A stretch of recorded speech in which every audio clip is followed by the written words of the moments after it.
Presidente Repubblica José Ramos Horta halo encontro ho partido CNRT. Iha bibangne liderança CNRT mos relata base estado katak partido CNRT ho PD maka se lau hamoto hodi ukun iha governo da Sia. Banghira remata halau encontro presidente partido CNRT Kairala Sanana Guzmão, ba jornalista e palácio presidente Bairu PT Quarta Nedehan, Siramai tamba presidente ma convida. Presidente República convida halau encontro informal tamba CNRT sai partido vencedor no chefe estado precisa hatene atau lau insa. Presidente convida, para compreende encontro informal.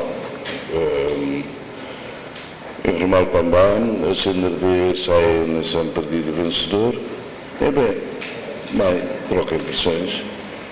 O estudante lá onde sai, nem marcar. Com todo o meu escalete em nona. Secretário-Geral do Partido bate a CDPD, Curiona e outro até nona. Deve Partido Ruane, há mais informa, o Cida Orostão.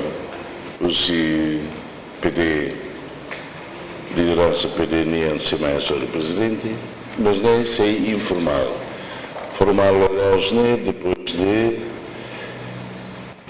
depois de primeiras sessões legislativas do Parlamento Nacional foi nem marcar e de bandeira formal, Líder nasional Nedehan Banghira ihawana membro parlamento maksefestado belebolo formalmente. Primeiro-ministro indisitado nebe maihusi partido maioria parlamento mag indisita. Líder carismático Nedehan sefestado bolo CNRT hanesan partido mais votado laos primeiro-ministro indisitado. Ia bibangne sanana mosato parabéns ba povo Timor-Leste liu ba juventude sira nebe hatudu maturidade no hahalok diag durante kampanye eleição parlamentar. Conaba proporcionalidade ba membro governo da Sia nia seila colia também encontro o chefe estado haneseng encontro informal o partido mais votado. Iha bibangne presidente República José Ramos Horta hateten nia iha confiança tomak ba partido rua no nia contenti tamba governação ne lidera husi líder carismático Sanana Guzmão. Ema nebe mag iha matenek no capacidade hode lori rai ne ba uin. Emerenciana Pinto STL News.